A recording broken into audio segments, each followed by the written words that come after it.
Can't tell if it's being recorded. There we go. So welcome to our Media to Movements Global Survey Results event. My name is Clyde Tabor, and I am the director of the Visual Story Network, and we're pleased that you're joining us for this Media to Movements gathering. We are releasing the results of the 2021 Global Research Project that many of you participated in earlier this year, and we are grateful. Let's look at how today's session will flow. We're going to talk about what we mean by media to movements. We're going to do some key findings from the survey. We're going to do some question and answer regarding the research, look at some case studies, and then have panel discussion. So 2 years ago, a Media to Movements Training Coalition was formed, and the respective organizations are on this slide. And we have been meeting on a monthly basis since then to help teams like yours around the world know how to use and accelerate media for disciple making. So in addition to our Training Coalition co-sponsors, we had some additional co-sponsors whose logos you'll see, and we're very grateful for each of them. And we're going to launch our first poll. So Hannah, go ahead and launch. And we want to know about, give us an idea who is in this session. And we'll take a moment. Are you a disciple maker, a believer? And you can choose your thing and just go, because we're going to give you about a minute. A missionary or local believer looking to be more effective in church planning, and interested in how media could do it, or already a Media to Movements practitioner. So you're a disciple maker who's figuring out or trying to figure out how to use media. I've got a really loud something outside my window. Or an organizational representative. So, and while that's going, I'm going to close my window and see if that helps.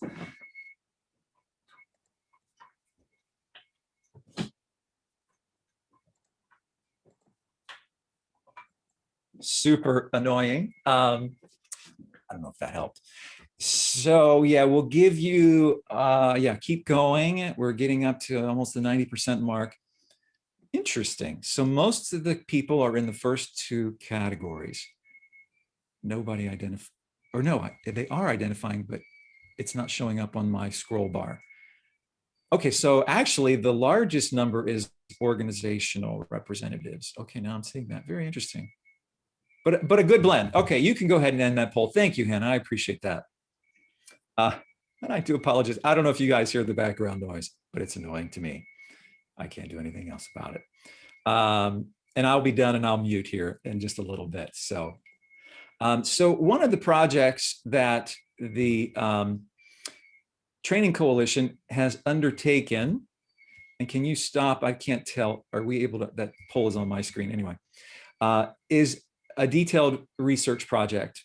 And so in January of 2020, last year, the co-sponsors launched a global research project, and we released the results last March. Those results are available in that first URL. I have no idea what that is, you guys. Tom, can you hear that? Is that really bad, or is it just in my ear? I hear something faintly, but okay, sorry. It's not a big deal. So anyway, we launched our second research project this January with Drs. Frank Preston and Gordon Denham as lead researchers. Today, we are releasing those findings. The full-length report, the recording, the notes from this session, as well as the slide decks. You don't have to worry about trying on our executive summary page, and that will be in that second URL, visualstory.org, M2M Survey 21, hopefully within 5 hours of the ending of this session. We're going to have a brief Q&A after Frank's presentation. So that's where, as I mentioned, you'll put your questions in the Q&A box. And we want to provide you with resources that will help you use digital media to make disciples. We also have various Media to Movement Training Coalition partners who have websites that are available. So if you go to that other link, the visualstory.org/M2M, you'll find our curated wiki of best practices and products. But we also want to learn about resources that you may have that would serve the larger community. And so that's where we're going to ask you to use the chat box, as you can put your resource with a URL and a 1 or 2 sentence description about what you have to offer. It may already be on the wiki, but if you can put it there directly on your own, that wiki is available to everyone, or we will do and curate that after this session. So first, we're going to hear from Tom and Aisha. Tom is one of the trainers for the Foundations of Media to Movements course taught at Mission Media University. And then Aisha is the team leader and coach for the Pioneers Media to Movements team. They'll be giving us an overview of what we mean by media to movements, as well as a snapshot of current global activity. And they'll be followed directly by Dr. Frank Preston, who serves with the Media to Movements team that Aisha leads. He lives with his wife, Linda, in North Carolina, enjoys spending time with their numerous grandchildren. And I first met Frank when he had released the results of groundbreaking research around how jihadists use the internet to radicalize people. And then since that time, he's done research on how believers can use media for the sake of making disciples. So we'll hear Tom, Aisha, and then Frank. But first, let's watch a short video.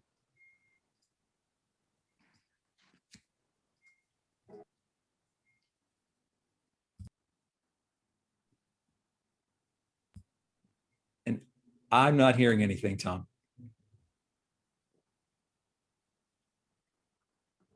You're muted, Tom. Zoom says it's sharing sound. Hang on. Let me stop. And we practiced this, I promise you guys. It worked 5 minutes fine. ago. Yeah, 10, 15 minutes ago.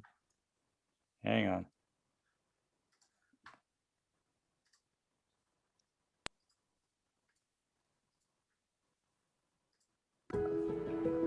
Good. People are searching for everything online. Good recipes, advice, quick fixes, and not so quick fixes. Even answers to some of life's biggest questions. As people search for answers, we want them to find gospel truth and connect with people who can disciple them. Because the reality is, people are asking whether someone is there to answer or not. God has given us digital media to share His good news with the world, because people everywhere are already using it. That's why now is the time to leverage media to start disciple-making movements. We call it Media to Movements. Media to Movements is the strategic use of digital media to identify people on a spiritual journey to Christ and connect them with disciple makers, who, in turn, equip them to reach their family and friends with the gospel. It starts here. But really, it goes back to this. All for the sake of the gospel. It's happening all over the world. Explore how media can accelerate disciple making where you live.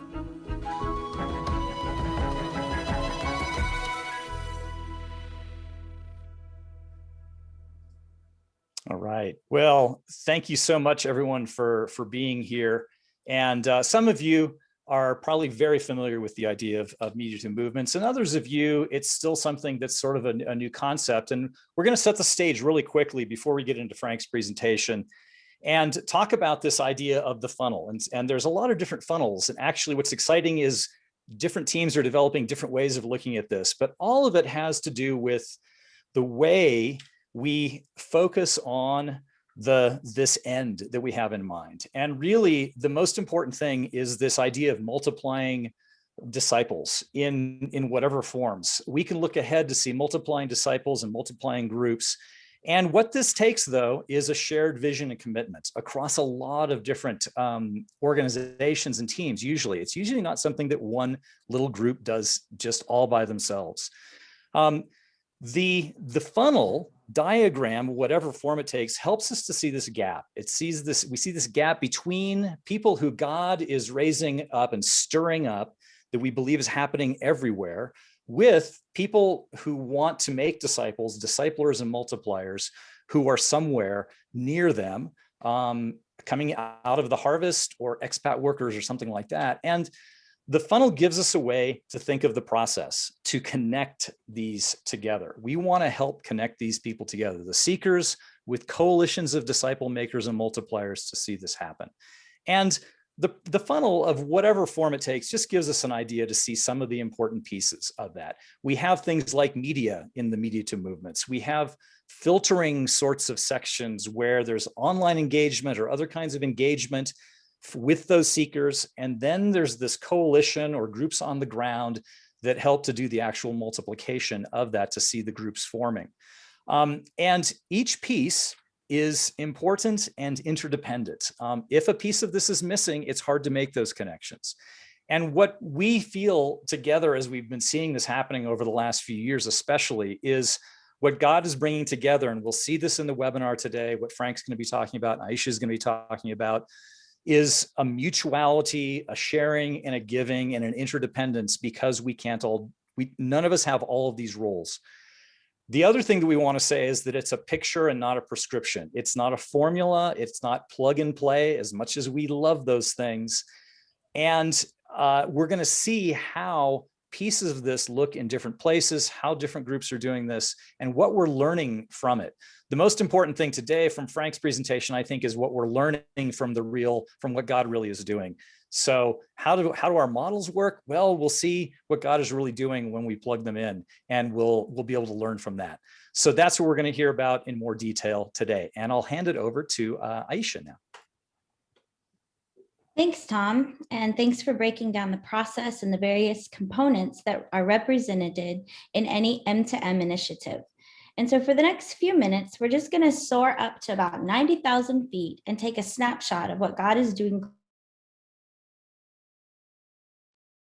Last year, you might remember that the global report surveyed 131 M2M practitioners. The desired outcomes were to identify both challenges and best practices in implementing an M2M strategy. These practitioners represented 73 unique field teams in 50 different countries. It was discovered that each of these 73 field teams shared the following characteristics. First of all, they had a trained core team of at least 2 or more people, whether that vision and a mission, and they championed the country-specific or people-specific church planting strategy. And as their initiative grew, others naturally got involved. Secondly, they had an activated plan to catalyze prayer. Prayer wasn't seen as something that was an afterthought, but rather a strategic key element of their work. Thirdly, they had a contextualized, branded website and or social media platform that they used to run ads and engage with seekers.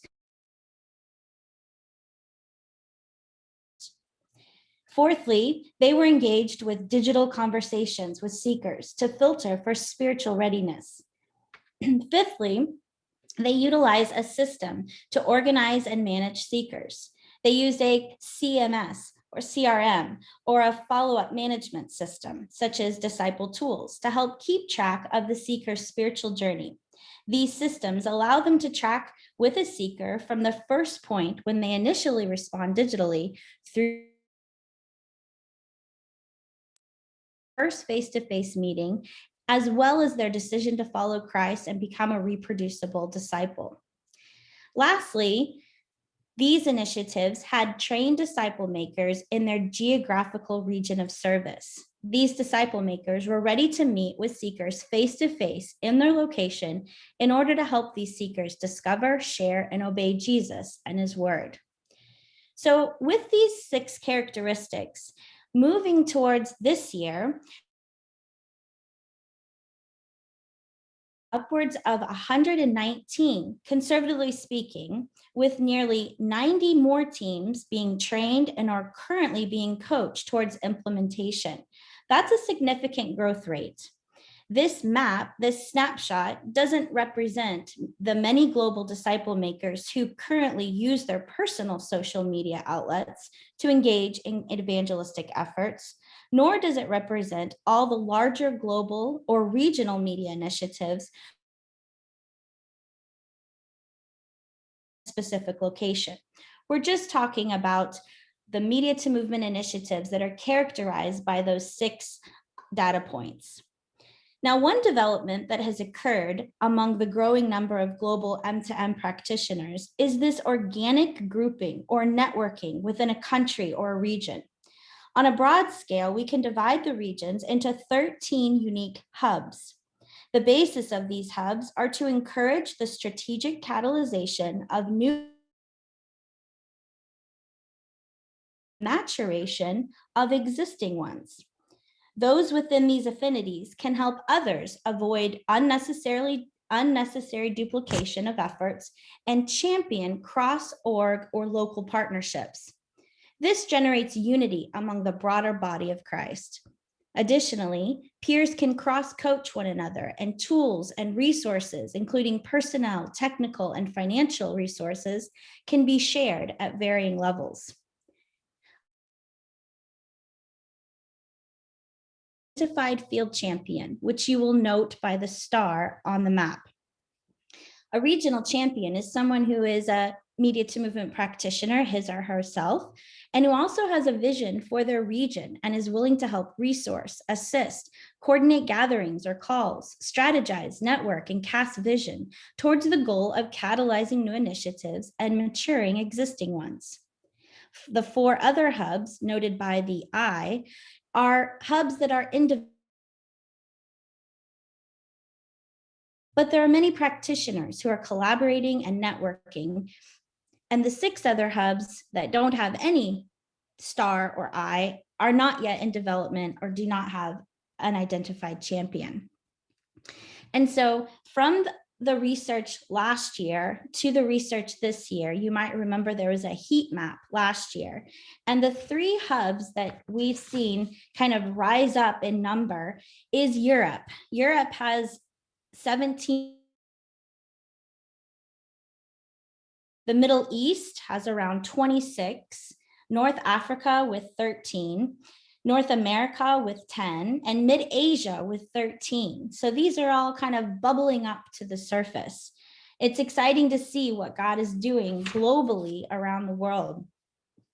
We're now going to switch gears and take a deeper dive with Dr. Frank Preston, who will share the highlights from this year's Media to Movement Global Research Survey. Frank, over to you.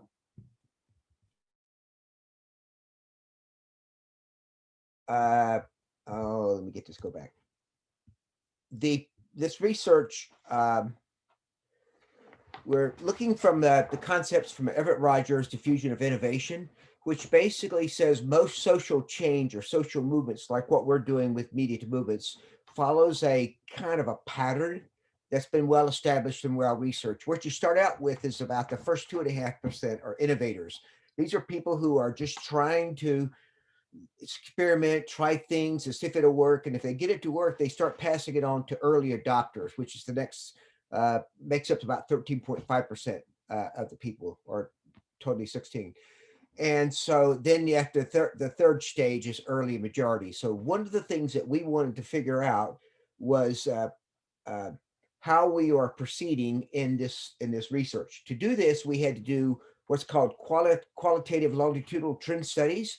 That basically means how you measure freshmen from one year to freshmen the next year. How are they different? How are they the same? What types of things we need to adjust for? The next one is called qualitative longitudinal cohort study. You want to measure how freshmen did this year and how they did next year when they became sophomores. How are they different? How are they the same? And the third was qualitative interviews on a mix of participants to see how the training was. Let them talk freely about what is going on in their own world. 2 operative terms guided this research.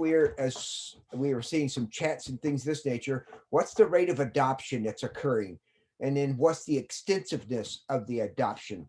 When we first started out last year, we felt we had about a 7% of the UPG church planters were using a media movement strategy. Then it began from this current research, we feel like there's about somewhere between 13 to 20% using it. And so as you mentioned, is that this is actually quite fast. And then the second one is more important, which is the extensiveness of the adoption. How thoroughly are people adopting? How thoroughly are people using media to movements, ideas, concepts, strategy, approaches, and things of this nature? The reason, this thing a little slow here. The reason this is important is because on the rate side, we might need resources at each stage of the process. In a few minutes, we'll talk about hockey stick adoption curve. But we need to know when you're doing innovative research or innovative approaches, your resources are just minimal. You're just doing a quick down and dirty, try things out, doesn't work, and so it doesn't use much. But when you start getting extensive movements, then you have extensive adoption, you're going to end up having more resources necessary, more funding, more media tools. But all these are, the rate is actually unimportant if you don't have good extensiveness. If people are not using the tool properly, then it will actually go sideways, which basically means you have to look at what's the quality of the training, what's the quality control of the implementers. That means, are the implementers actually using the tool properly? Are they using the knife by the blade? Or are they using the knife by the handle? Those are important distinctions. You can probably guess. And then last is what phase of coaching for the implementers. When you're using the early phases, that's going to be affecting the top of the funnel. But if you get lower as you have more progress, as Tom talked about, you're going to have to be thinking of field. How's the field actually being impacted by these media strategies? What we saw from 2020 to 2021, there was not a big change between organization, which basically means we don't have an organizational bias. Not one organization is not overrunning and taking control of this, and but it's actually being applied pretty level across all organizations. Last year was about the same with other, which is smaller organizations. And then you had PI, F Troop, and IMB, and others all about the same. But what became different, as Amber mentioned, was last year we didn't have hardly any of the secular were in part of the strategy. This year we have a significantly higher secularist. And that tells me that this is just not UPG, Muslim, Hindu worldview oriented, but it can actually work in post-Christian environments, or even in the US or Australia or some in the West. Muslims this year decreased from last year, mainly because many of the Muslim populations were, many Muslim workers were expelled from their country or could not return because of COVID. So they're reduced. Another one that's actually a little disappointing is the Hindu population. Last year was about just under 1%. Now it's still only 2.5. There hasn't been enough adoption among the Hindu world. And we have a couple of projects that are in process, but the Hindus need more people coming behind it. We think it actually will work quite effectively. And one of the case studies at the end is a Hindu population, and it's showed significant fruit. The key observation is what we mentioned earlier was stages of hockey blade growth. And what is the bottom, which is the stick, what's actually really the blade, is that you really have people trying to get the process straightened out. They're trying to figure out what works, what doesn't work. That's where the innovators are working out. And then there's an inflection point.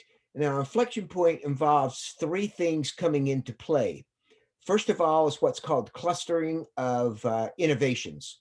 This means media, cell phones, social media, new world, all these sorts of things are coming into play at this current time. The second part is what's called homophilia, which basically means the people who are adopting the innovation have similar characteristics.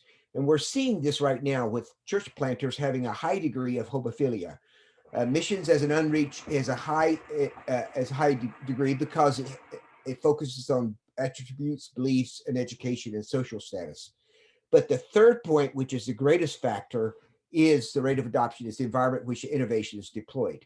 Right now, we're having major problems in our field of people being able to return to their field population, or they're highly restricted or highly looked over. So the ability, I mean, watched by the authorities. So we're not able to walk around, do Shema statements. We're not able to go around and be freely having Bible studies.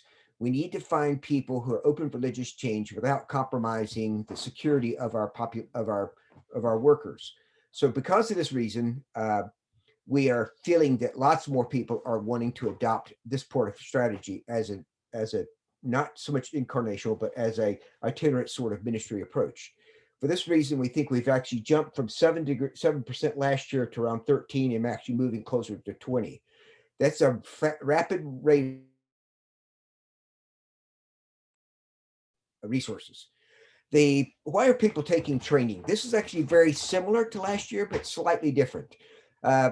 Most people, like last year, a lot of people just want to increase fruitfulness. And there's all kinds of statements people made that they've been trying things for years and nothing has worked. Now they're starting to see greater fruit, and they're actually hearing from their friends or coworkers or people they went to school with about something that's going on in their area.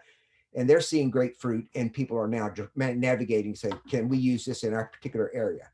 The second one, which is an increase from last year, is to learn. It's 22%. This involves field teams of individuals going to a field team that has a media to movement strategy, and they want to learn what are the principles involved so that they can adapt on the new team. And then the third one is recommended by the leader and mentor, which is somewhat similar to last year. Now, then what happened this year is that we were able to segment our populations between pre-implementers, which are people who are not quite implemented yet, they haven't launched, and implementers. Now I'll talk about this. Last year we had used a term called non-implementers, but I think a better descriptor is pre-implementers. People who found the trainings to have no real impact or low impact, by and large, was that 11% of who are recommended by the organization or a mentor to take the training. So they saw no relationship between what they had no motivation, there was no desire, but down to learn and really adapt the practices. But those people who had a desire to see greater fruitfulness saw very significant or high levels of growth, which meant roughly around 50% of the population did see a great impact from their investment. And then if you look at the middle range 3, that means basically 89%, roughly 80% of people saw benefit from adopting this type of strategy. One of the interesting things was we asked a question about how did COVID affect their ministry operation. Those who are pre-implementers felt they really had very little fruit from last year, 2021. They were not able to launch. They were not able to get their team together. People had to be removed from the country, and they were stuck in place. Some people took opportunity for this time to gain training, and we'll see, I think later on, that over the last year, 35% increase in people taking training over the year before. And this was mainly because people had to be locked in place and they started doing training. But of the implementers, they showed that I think it was 38% saw significant growth in their ministry. And then another 58% saw positive effects to their ministry from having media movement strategy. And 33% said the COVID didn't bother them at all. So roughly 90% of the implementers walked through COVID like it was nothing. And then there was about 8% who did have a negative effect, mainly because they lost people and they weren't able to continue on. So those were major gains. I'm not doing so well in this, am I? The voice is jumping. Got to keep my finger out here. Okay, one of the other observations we had from the research was pre-implementers, their greatest concern was perseverance. They just had to hang in there and keep trying. Many comments related to things like keep trying, got to test, reiterate, stick to it, hang in there, work hard, try, test, fail, keep moving ahead. And they were persevering. Really fun comments and really fun conversations with people on all the things that they kept pressing on and did not lose heart, and they continue to press on. Those people who are implementers found themselves with more fruit than they could actually handle. And we'll hear a case study on this in a few minutes. Their big concern was, how do I turn this thing into a movement? And we're finding some problems here, and we need to have coaches that are on the movement side. We're good on coaches on the pre-implementing side, but we need to have coaches on the implementing side. One of the other observations we did this year was about prayer strategy. Because we weren't able to control the data, which basically means separate people into two different groups, we weren't able to get good observations. This year, we were able to control it and saw that pre-implementers, the largest category that they had was not yet, their prayer strategy was not yet developed or was barely developed. But of the implementers, nearly 50%, over 50%, had their prayer strategy fully implemented or highly implemented. Both mid-ranges was about the same. So it seems like prayer was a dividing line between people who are pre-implementers and people who are actually implementers. People not seeing fruit, people seeing fruit. So now we're able to observe more clearly that prayer is a very, research-wise, is a very clear differentiation between fruit and new fruit. One of the other things we're starting to see is that people are using the wrong tools, misusing tools, or no tools at all to measure for movements. They're measuring things like conversions, baptisms, face-to-face contacts, and these are all helpful, but very, very few people are measuring things like multiplication of churches, how people are sharing, new converts are sharing the gospel to their friends, tools that relate to movements. So it could be one of the reasons we are not seeing movements is because people either are not using them tools properly or not thinking about movements. They're just thinking of conversions or baptisms. So we need to shift our thinking to more movement orientation instead of just get more people into our own pipeline. The side, only about 50% of the population who are implementing a media movement strategy and pre-implementing had a coach.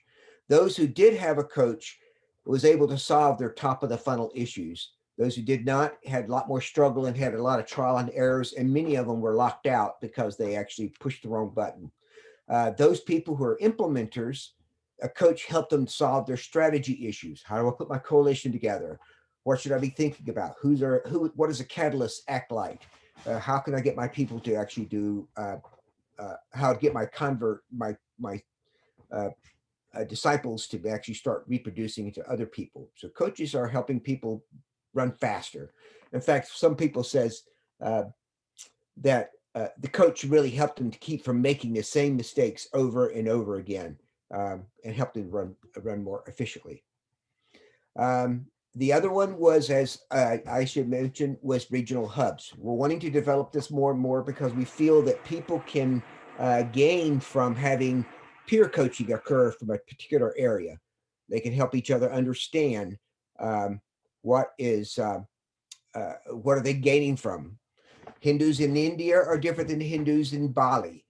Muslims in the Middle East are different than the Muslims in Asia. So having people who are practitioners in your own area help you to become productive. So this was some of the research. We have gone through it very, very quickly. I would suggest you download the paper and read it. And then there's ways by which you can come in contact if you have other questions that need to be deeper than this. We can do it. But now we're going to have some Q&A time. I think, Tom, you need to take control. Is that correct? Yeah, and I'll jump in. So, and are there, and I'm going to ask AJ and Brian, are there any comments or questions clarifying what Frank just stated? I'm not able to track that. So I'm going to ask Brian and AJ to weigh in, or if you have them, type them in the Q&A box right now. Brian and AJ, anything you guys can unmute, anything that you want to call to our attention? There was one question, Frank, regarding the interaction on social media and it being very individualistic and some of the keys to get it to to groups, to beyond individuals, and related to what you were talking about, the interactions. Yes. If you think of it, social media as individualistic, you will actually pull in individuals. If you're thinking of as people are sharing with their friends information that they have, you can tease that out and pull in groups. We have several examples of people, our field follow-up team, who can help convert the individual to their groups, and that'll be part of our study, our case study in a few minutes on East Asia. So yes, it is happening, but you have to work at it. Anything else, AJ?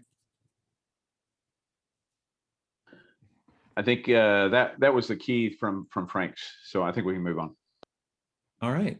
All right. I tell you what, if you do type your comment or question, and we may have a little time for the end. I'm going to jump in. The next segment is we're going to hear two case studies, one from East Asia and one from South Asia. Frank will be sharing the one from East Asia, and then Lauren from South Asia. Go ahead, Frank. Okay, I think I have control, right? Nope, I don't. Okay, now I do. For as far as I can tell. So here's, I guess, the floor is open. We've got, I'm going to say 10 or so plus minutes. And here's the question is, what are the implications? I mean, Frank, you gave some implications. The floor is open, and then we may even have a little time for some Q&A, because I know there's a lot of things going on in the Q&A box and in the chat. But I don't know. I don't know. I might just pick on you, JS. I mean, do you have any quick thoughts coming to mind, or does anybody just let me know? Unmute and go. No, I think this is just really encouraging to see all of the progress that's happening, and we'll continue to cheer for all of us as teams to be focusing on how can we get to the bottom of the funnel and start releasing these seekers to be disciples who make disciples.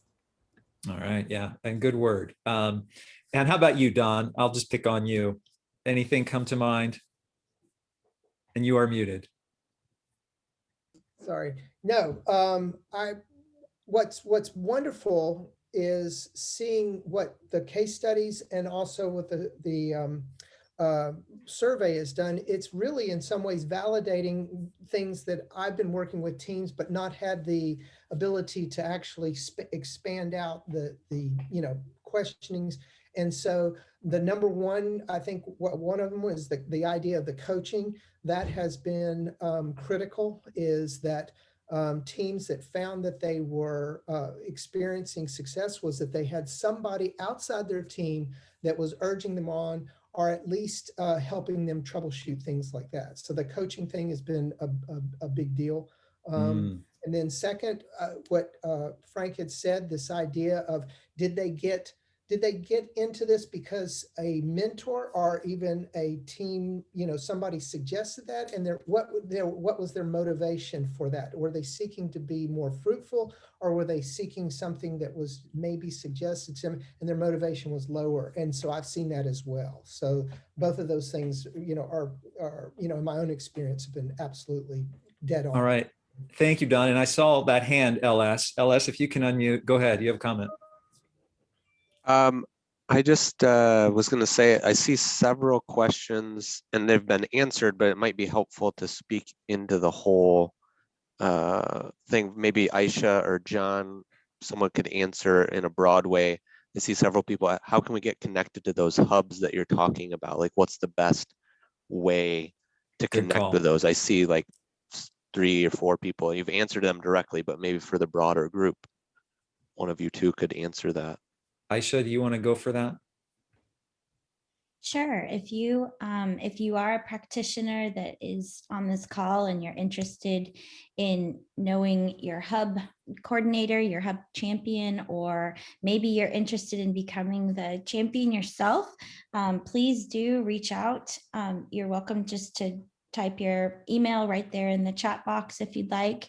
Again, there's only 3 hubs that actually have a hub champion right now, and only 4 that are in development. So although we're seeing a move towards these affinities growing together, this is still very much a work in progress for many of the regions. So yeah, please just feel free to reach out.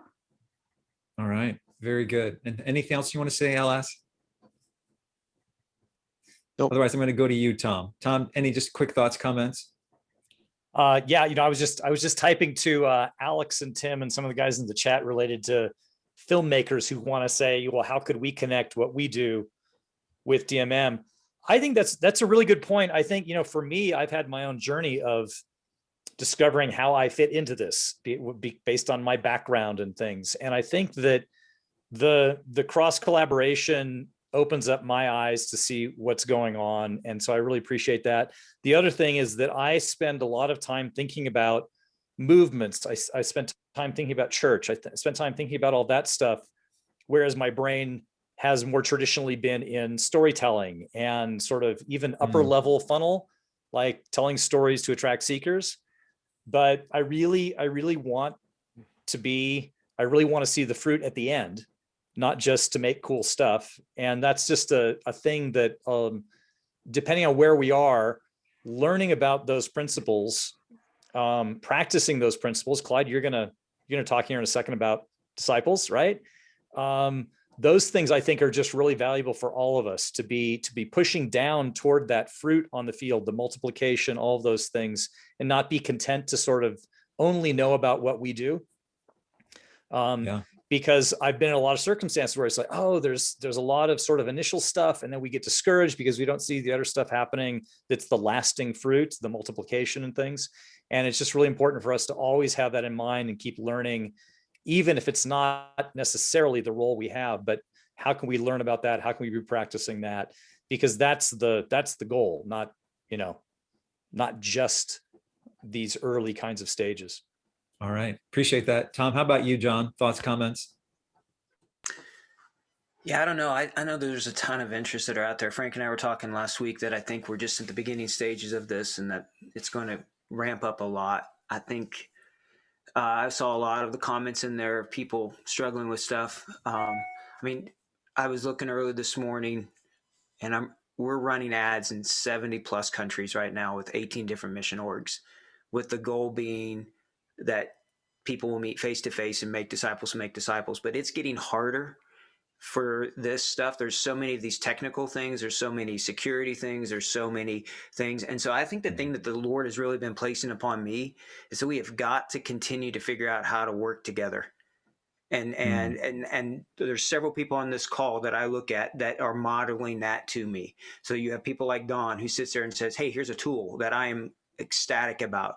I look at JS and other people who are like, hey, here's disciple tools, and we're pouring into it. The coaching that Frank and Aicha and Lauren and people do.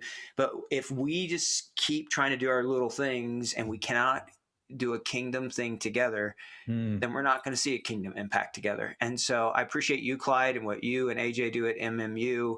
But I just feel burdened by this. Like, we have got to simply be Christians to figure out how to work together. And we all have to raise funds, or if you're a business, to make enough to get by or whatever else. But beyond that, I don't think that's going to be the limiter. I think the limiter will be whether or not we can literally unite our hearts and our hands together to make something happen that's bigger than the sum of the parts of all the people that are in this call today. Well, you're going to hear an amen from me, and everybody else is muted, so I'll be your amen chorus on that one. Well spoken. Let me go to you, Brian. Quick thought, comment. And you are muted. Sorry, no comments right now. Too busy tied up in the you and AJ are deep into the chat and the Q&A, and there's a lot going on, and I'm not even trying to keep up. Sidebar conversations happening right now. I'm not even trying to keep up with that. And we'll raise some of those questions at the end if we have a little bit of time. So yeah, okay, great. And I think we may. So do kind of curate those, AJ and Brian. I do appreciate that. Is there anybody else from our team here that wants to comment? Just, Frank or anybody, the floor is open. Just unmute and go. I want to reemphasize that one of the pieces that we haven't figured out yet is what we're calling stages 8, 9, 10. This is the movements part. We have movement trainers and movement mobilizers and catalysts that basically take things that are moving and help them to move bigger and faster and build out. But from the, if you want to call it the startup ministries who are seeing 2, 3, 5, 7, 8, 9 people, they don't have enough activity to create good movement habits. But we need to get that in place to help these emerging teams emerge. Otherwise, they'll actually become a fad. So going from fad to movements is going to be a transition that's going to involve the field. And I really appreciate the the East Asia study, which showed very clearly a cause and effect of when you do good field movement activities, you come out with good movement outcomes. All right. And then LT. You're I guess go ahead. Yeah. Highlight, Tom's first slides about the middle part, which is the filtering. That cannot be done on the top funnel by the ads itself, but it has to be a person doing that. They're not necessarily a field person, and they don't have to be a field person, but they're not just the top funnel people either. All right. So hope that. Yeah. That's helpful. And I'm just going to leave this open. So if anybody else wants to comment here from our panelists, otherwise, AJ and Brian, if you want to raise some comments or questions that you see are pertinent from the Q&A in the chat. I think we've had a lot of questions about who can I contact for this region or this regional hub. And so we've tried to answer some of those as we've gone along, but at the link for the survey results and this recording, we will have some email addresses in that where you can reach out. If it's not specific, you can reach out and we'll try to get you connected to the right person rather than trying to answer each one of those individually. So look for the link that we've shared already. I'm going to put it in the chat box again. And when the recording gets up, we'll have that information. All right, super helpful. Anything else, AJ or Brian or anyone? Here's a quick question that maybe John, you might be able to answer that was raised. A percentage of people coming into the top end of the funnel versus fruit that we're seeing at the bottom end of the funnel. Do we have any data on any averages on that? Yeah, I mean, I put some of that in that private group that we're in. So I don't remember the numbers right in front of me here, Brian, but it as I started looking at, we have about 160 some different accounts that we're admins on that we're doing stuff in. I noticed a third of them aren't even running ads consistently, which is an issue or whatever. But at this point, pretty much anywhere around the world, we're the numbers that Frank talked about a long time ago, that 1 to 2% seem to bear true from the link click through from an ad to a landing page. And then from there, normally you're going to see with your call to action of, say, get a Bible or talk to us or whatever it might be, around a 1 to 2% there too. So the more numbers you get in the top, the more chances you have of that. Now that's just top of funnel. Okay. And it varies because we're running ones right now in one country that is close to 10% link click-through rate and about a 5%. There's been experiments that we're running in cooperation with Jesus Film where we had almost a 50% response of somebody downloading a Bible or sending a message or doing something as a call to action of doing some integrated questions in the video. So we're experimenting, but I just think that Frank was onto something with that roughly 2%, that 1 to 2%. And so, and that's also, I think, an encouragement because, I lived in Taiwan for almost a decade and I could get overwhelmed by big numbers. But if you look at and you say the Spirit's working with it, there's 1 to 2% that are open, that are out there, and that's who we're trying to find. That seems like a number. That seems doable. Like, all right, Laura, I can get my little mind around that kind of a thing. So, I saw somebody in the comments there as well, Brian, that was talking about, it varies by media, by location. Amen. Like it is. And so I guess the other part I would say to this is, This is not a magic bullet. This is not some you just run a few ads and you're just going to have a movement. And if you're hearing that, you're hearing the wrong thing.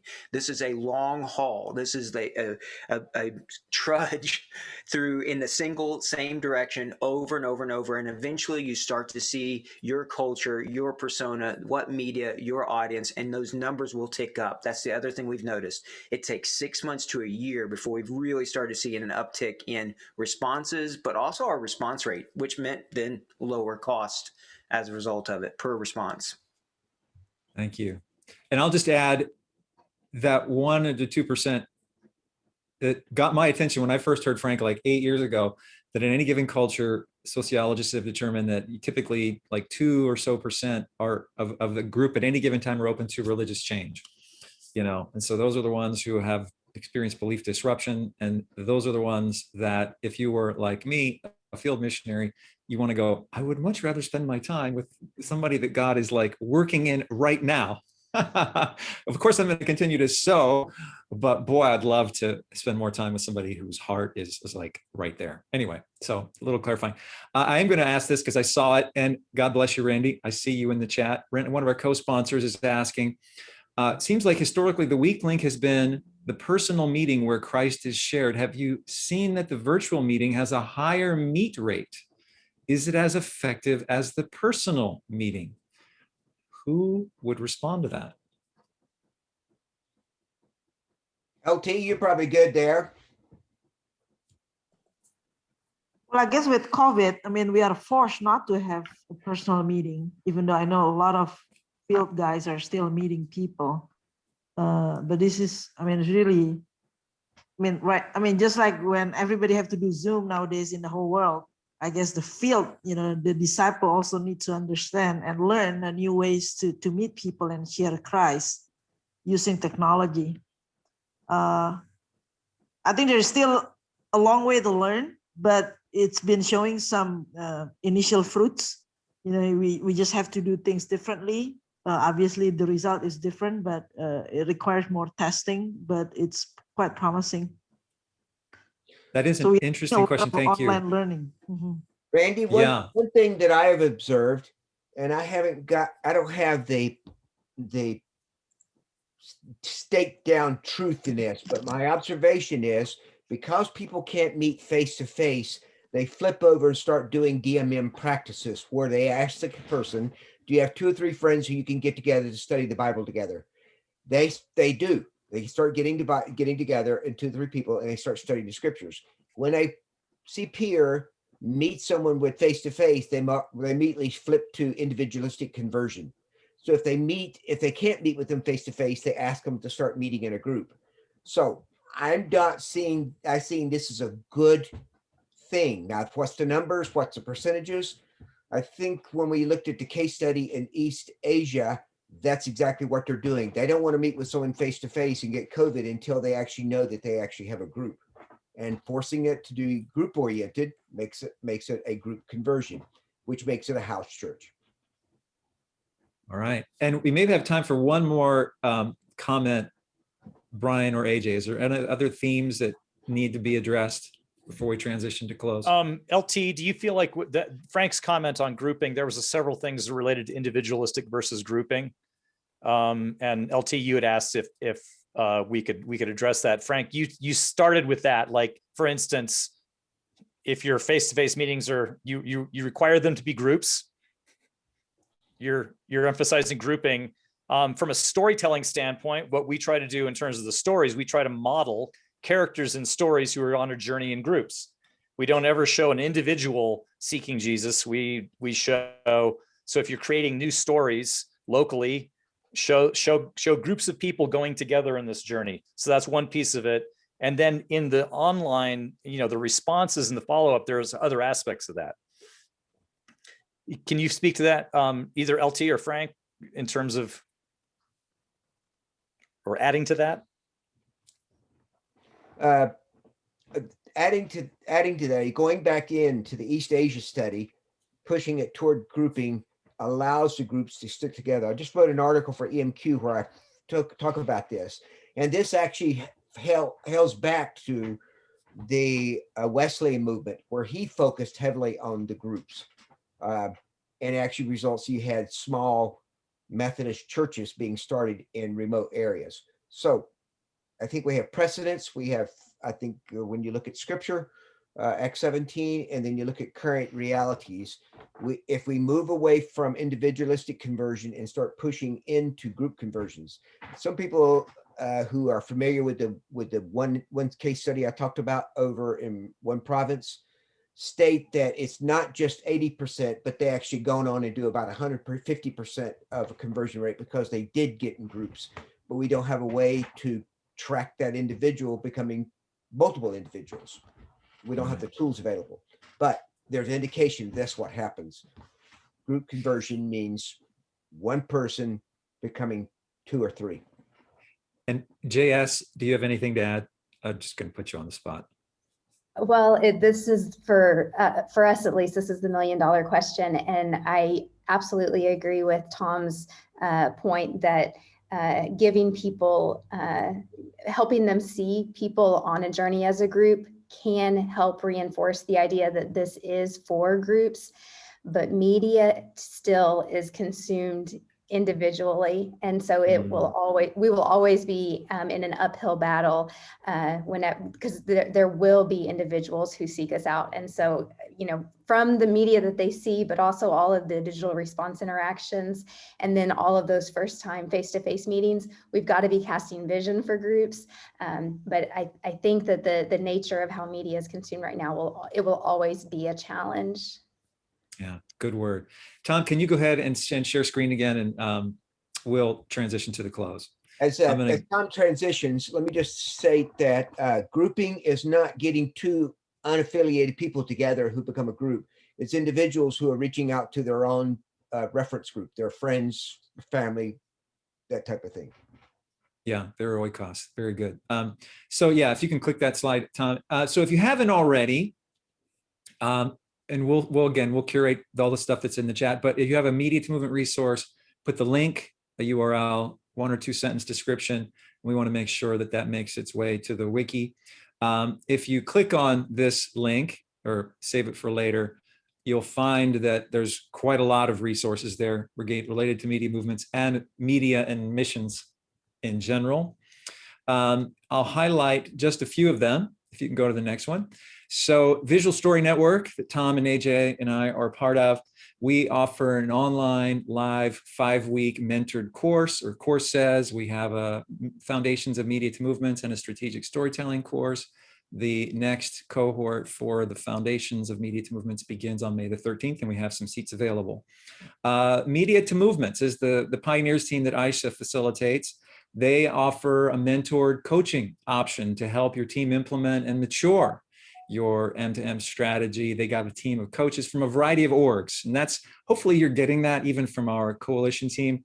Is we are all first and foremost about the kingdom, and so we do our very best to make sure that we all operate well within the gifting and callings that each of us have, as well as helping you. So and we're all here to serve, and we want more of you to get on board and then help others, so that this really does, as we go up that diffusion of innovation curve, get into that early majority where it's really commonplace that people are finding those persons of peace and those people who are sincerely looking for truth.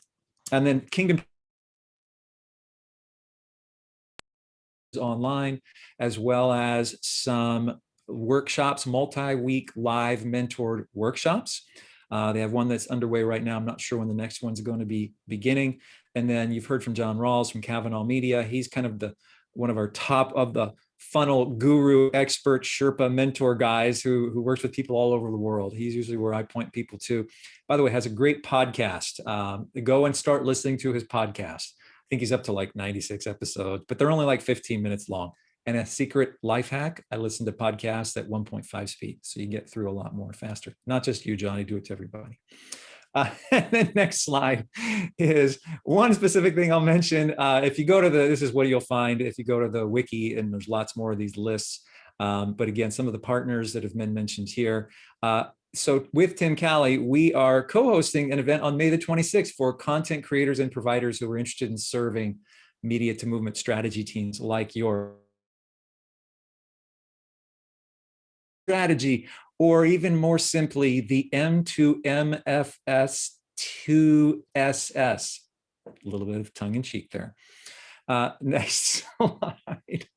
And then for this is a word to those of you who are like me. There's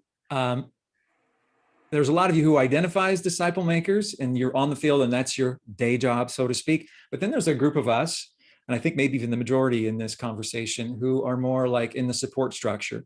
And we help people on the field do those kinds of things. You might be a leader, a digital strategist, an educator, trainer. I don't know what your job is. But are you making disciples in your oikos? That's the big challenge. If you're like me, I was a field missionary and I've stepped back. It's easy to lose touch with the actual discipline and practice of loving on people so they become more like Jesus so they can help others do the same. My simple transformative challenge is there. If you go to visualstory.org/12, it's like baby steps, get in the water, start on the journey and discover the joy of helping people become like Jesus. That is all I have. I don't know what's the next slide is. I think, okay, yeah. So these are the final resources. Again, if you want the results from last year, you can go to that first link. If you want the results from this year's evaluation, and again, the full length report, all of that should be available here.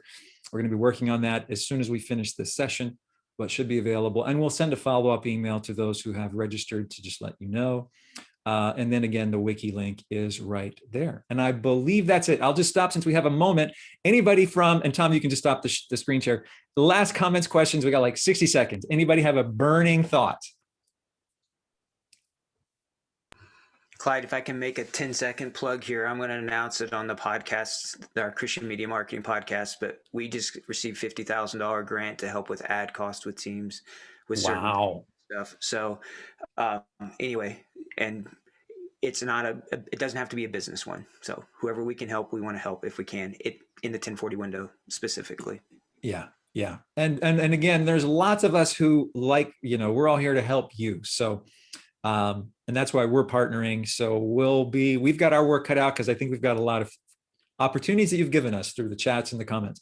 I will just give thanks and then I'll wrap us up. Lord, we worship you and bless you this day because you made it and you are the redeeming one. You have redeemed us. You are redeeming us and you want us to be involved in reaching out to others who haven't really stepped into the way of Jesus. And Lord, I pray that as a result of this day and this research, thank you for Frank and others, that we would be better equipped to do that for your glory and for your name's sake. Hallelujah and amen. All right, grace and peace to all. I am going to ask our panelists if you can, we're going to end the session, but then if you can rejoin here, for those who have the time and interest, we're going to do our little debrief.